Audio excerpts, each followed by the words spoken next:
Shalom, perkenalkan nama saya Forni Estamahayang, NIM 190101022. Saya mahasiswa aktif semester 5 Pendidikan Agama Kristen, Fakultas Ilmu Pendidikan Agama Kristen. Baik, di sini saya akan menjelaskan tentang materi misiologi, di mana materi di sini ada terdiri dari pertama pengertian dasar dan tujuan misiologi, kemudian dasar misi menurut Alkitab, kemudian ada 3 pekerjaan misiologi yang tidak dapat dipisahkan, yaitu Missio Dei, Missio Christi, dan Missio Holy Spirit. Kemudian ada dasar misi dalam PB, kemudian ada misi dalam kitab Injil Markus, misi dalam kitab Injil Matius, misi dalam kitab Injil Lukas, dan misi dalam kitab Injil Kisah Para Rasul. Ada juga gereja adalah misioner, kemudian ada materi pengaruh ekonomi terhadap pelayanan misi, pengaruh politik terhadap pelayanan misi, pengaruh sosial terhadap pelayanan misi, pengaruh pendidikan terhadap pelayanan misi, pengaruh keamanan terhadap pelayanan misi, dan terakhir pengaruh kebudayaan terhadap pelayanan misi. Kemudian ada materi tentang unsur-unsur yang mempengaruhi pelayanan misi, dan ada juga penghalang-penghalang bagi perkembangan misi. Baik, kita masuk pada materi yang pertama. Materi yang pertama yaitu tentang pengertian dasar dan tujuan dari misiologi. Di sini kita ketahui bersama bahwa misiologi ini adalah suatu cabang dari disiplin teologi Kristen, atau misiologi kita bisa kaitkan penjelasannya dengan suatu ilmu yang dimana mempelajari tentang sebuah pengutusan, pengiriman yang dilakukan oleh misi suatu gereja.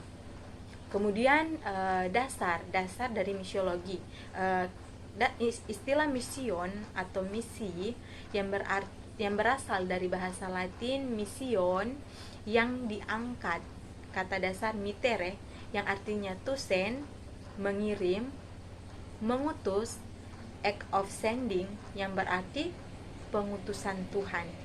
Jadi di sini misiologi bercerita tentang pengutusan Tuhan atau misi Tuhan. Kemudian tujuan dari misiologi yaitu ada yang menjelaskan tentang pertobatan. Dan di sini juga memiliki tujuan yaitu untuk menyampaikan misi atau tugas kepada semua manusia atau semua orang Kristen, agar umat Kristen ini bisa bertumbuh dalam kebenaran akan firman Tuhan, dan bisa menyampaikan misi Tuhan dengan baik dan benar ke seluruh dunia. Kemudian kita masuk pada materi yang kedua, yaitu dasar misi menurut Alkitab. Di dalam Matius, bisa kita baca di dalam Matius pasal 28 ayat yang ke-18 hingga ayat yang ke-20. Di situ dijelaskan bahwa Yesus mengutus mereka ke dunia dengan cara yang sama seperti Bapa telah mengutusnya, di mana Yesus dan murid-muridnya ini memiliki suatu kebebasan untuk mereka berkeliling dan mereka masuk ke sinagoge untuk berkhotbah dan mengajar. Kemudian di sini juga dikatakan di dalam dasar misi menurut Alkitab, di sini juga dijelaskan bahwa Yesus ini disebut sebagai pusat atau yang paling tinggi dari rencana tentang penebusan Allah, di mana Yesus juga disebut sebagai sang penginjil dan juga Yesus itu sebagai sang pengutus. Di sini Tuhan Yesus ini menyampaikan amanat agung atau tugas misi oleh gereja Tuhan, amanat agung atau tugas misi oleh gereja Tuhan, yang dimana misi ini tidak dapat ditunda-tunda atau dilakukan itu ke belakang, maksudnya nanti menyusul, tapi ini harus dilakukan sekarang, dan misi ini itu harus disampaikan, harus diajarkan secara berulang-ulang kali atau berkali-kali. Kemudian materi yang ketiga yaitu materi tentang 3 pekerjaan misiologi yang tidak dapat dipisahkan, yaitu ada 3, yaitu pertama Missio Dei, kedua Missio Christi, dan yang terakhir Missio Holy Spirit. Baik, Missio Dei di sini itu menjelaskan tentang pernyataan Allah, di mana pernyataan Allah ini, Yesus ini disebut sebagai Yesus yang mengasihi dunia, di mana disebut mengenai keterlibatan atau hubungan Allah dengan dunia, dan juga mengenai sifat dan kegiatan Allah, sifat atau kegiatan Allah, di mana Missio Dei ini bisa kita gabungkan atau kita angkat menjadi suatu kegiatan Allah yang dimana Allah merangkul baik itu di gereja maupun di dunia. Misi Allah ini diungkapkan melalui keseluruhan dari pekerjaan Tuhan untuk menyelamatkan Tuhan dan segala isinya. Kasih Allah ini dinyatakan kepada manusia dengan mengutus Yesus untuk memberi hidup. Kemudian kita masuk ke Missio Christi. Missio Christi ini bercerita tentang misi Yesus.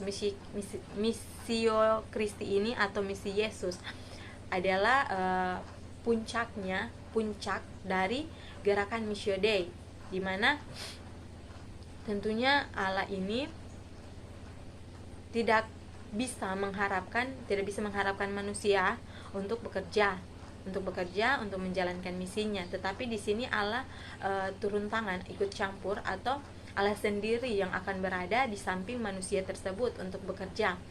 Dan juga dalam PB Yesus ini, Allah ini mulai berinkarnasi di dalam Missio Christi. Kemudian Missio Holy Spirit. Missio Holy Spirit ini bercerita tentang Roh Kudus. Ini kita bisa lihat di dalam Kisah Para Rasul pasal 1 ayat yang ke-8. Di sini itu menjelaskan tentang Roh Kudus bekerja di dalam orang-orang percaya, di mana pekerjaan Missio Christi atau pekerjaan Roh Kudus ini itu melanjutkan pekerjaan dari Missio Dei dan Missio Christi, di mana Roh Kudus itu berperan untuk sebagai pemberi kuasa kepada gereja-gereja untuk bersaksi tentang Kristus, dan juga sebagai penggerak orang percaya agar mau menjalankan misi dari Allah. Kemudian materi tentang dasar misi dalam Perjanjian Baru. Tentunya kita ketahui bersama bahwa di dalam sebuah misi, tentunya sebuah misi dalam Perjanjian Baru ini tidak bisa dilepaskan dari topik tentang kerajaan Allah, di mana di dalam Alkitab ini selalu menampilkan Allah, di mana mengutus banyak orang untuk menjalankan misi dari Allah. Misi dalam kitab Perjanjian Baru ini yaitu di mana para murid ini diutus oleh Tuhan untuk memberitakan Injil, mendemonstrasikan kuasa tentang pemerintahan Allah yang dimana membebaskan dan menyembuhkan. Itu kita bisa lihat di dalam Matius pasal 10 ayat yang ke-5 hingga ayat yang ke-8. Kemudian di mana sebagai rasul mereka itu diutus untuk memuridkan, untuk membaptis, dan untuk mengajar. Yesus mengutus mereka ke dunia dengan cara yang sama seperti Bapa telah mengutusnya.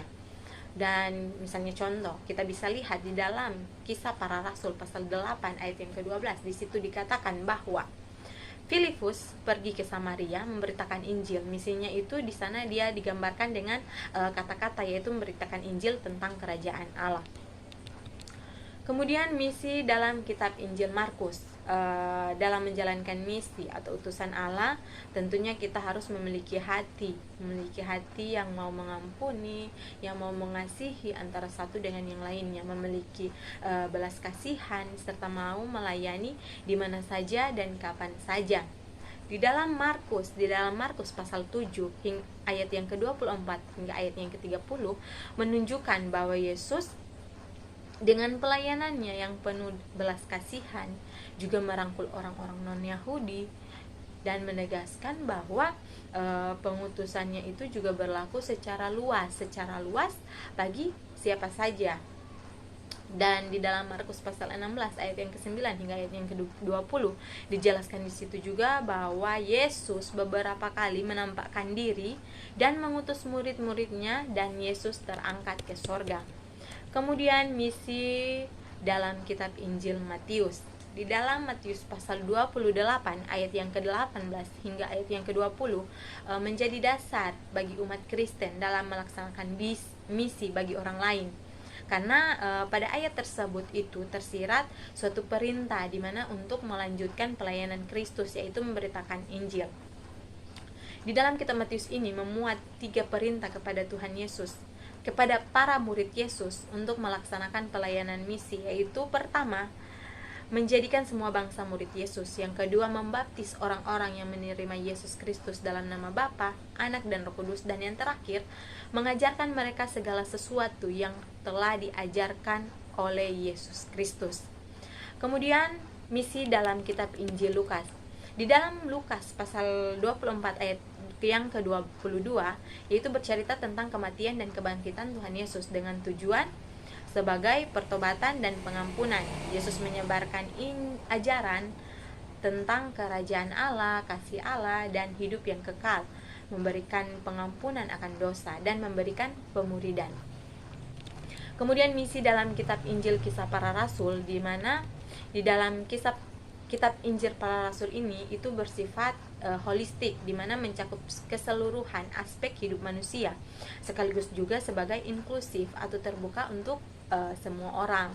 Misi dalam kitab Kisah Para Rasul ini itu tidak terlepas dengan Roh Kudus atau misi Holy Spirit, di mana Roh Kudus ini menggerakkan mereka untuk memampukan para rasul untuk terus berani memberitakan Injil di dalam Injil. Tentunya kita bisa lihat di dalam Kisah Para Rasul pasal 1 ayat yang ke-8, di mana Roh Kudus itu bekerja bagi atau dalam orang-orang percaya. Yang kita ketahui bersama bahwa Roh Kudus itu melanjutkan pekerjaan dari Missio Dei dan Missio Christi, di mana Roh Kudus berperan sebagai pemberi kuasa kepada gereja untuk bersaksi tentang Kristus dan penggerak orang percaya agar mau menjalankan misi Allah. Kemudian gereja adalah misioner. Misioner itu merupakan suatu kegiatan gereja, dalam mendapatkan atau mengumpulkan tentang kabar baik di tempatnya sendiri dan di tempat lain. Kekristenan itu bukanlah satu-satunya tentang keyakinan yang bersifat misioner, melainkan lebih tepatnya kepada kekristenan tentang kekristenan.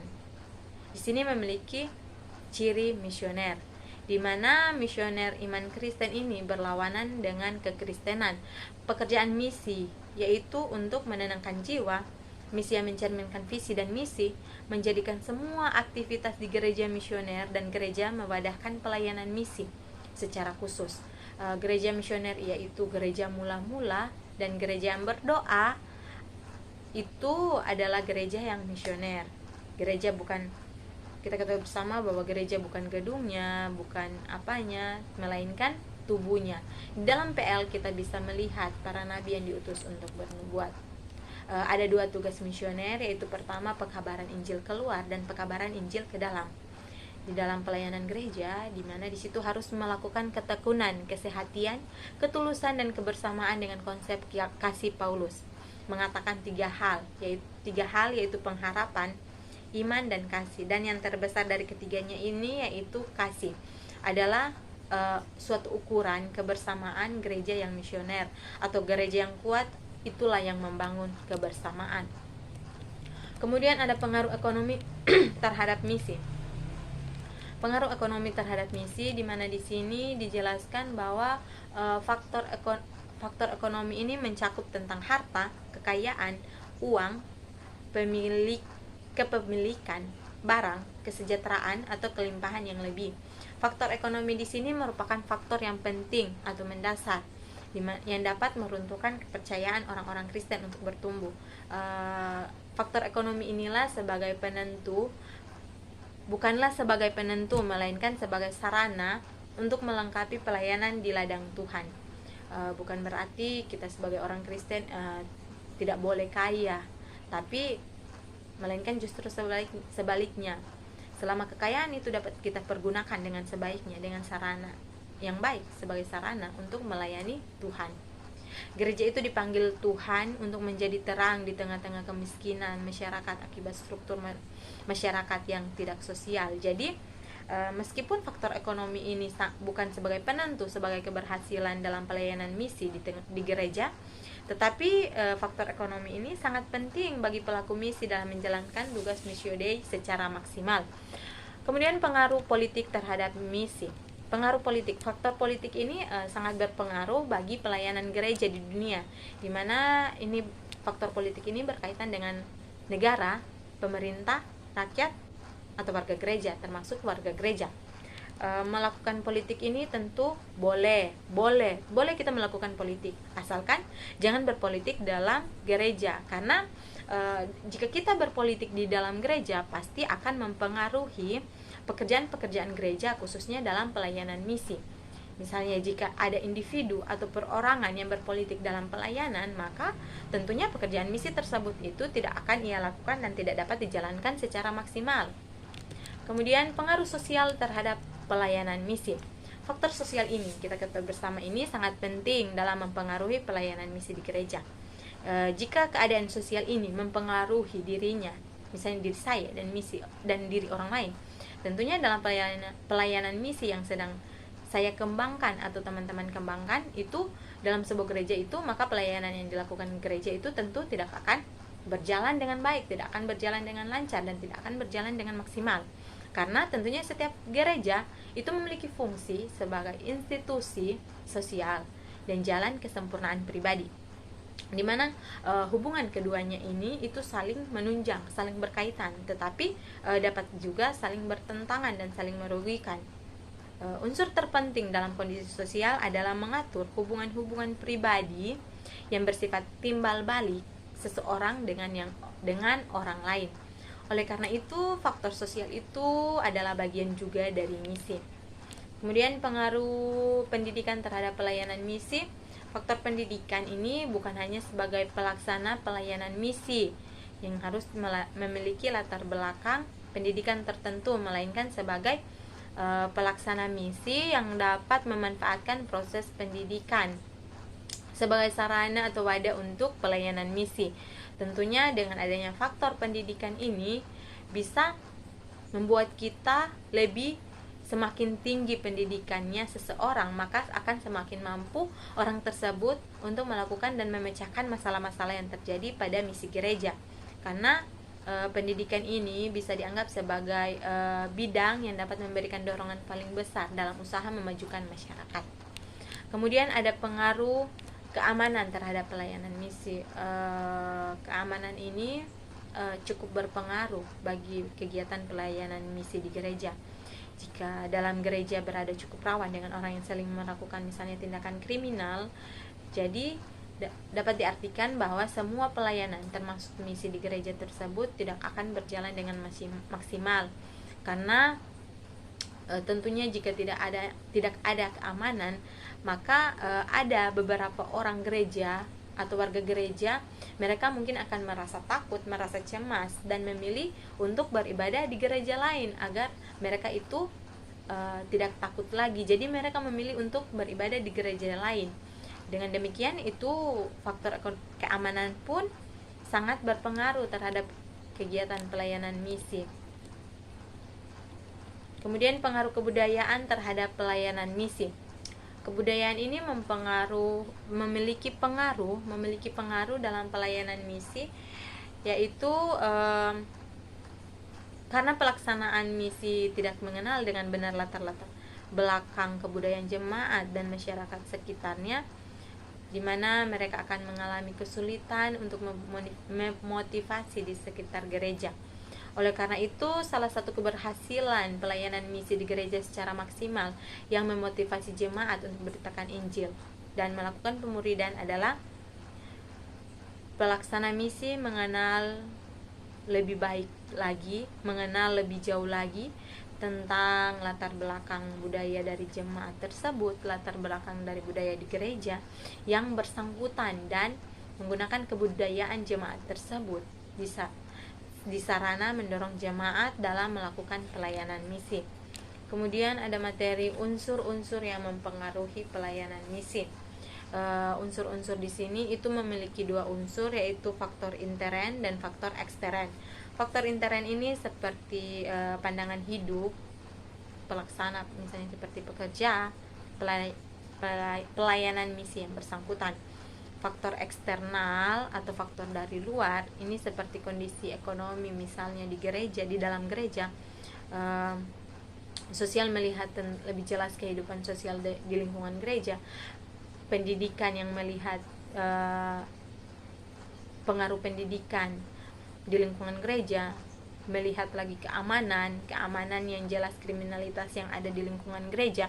Kemudian ada kebudayaan di mana gereja berada, di mana melihat lebih jelas tradisi, adat istiadat di lingkungan gereja, misalnya kondisi sosial yang tidak memiliki teman atau sejawat, dan juga kondisi ekonomi lemah karena miskin dapat mempengaruhi dirinya dalam merespon dan menerima Injil yang diberikan oleh gereja.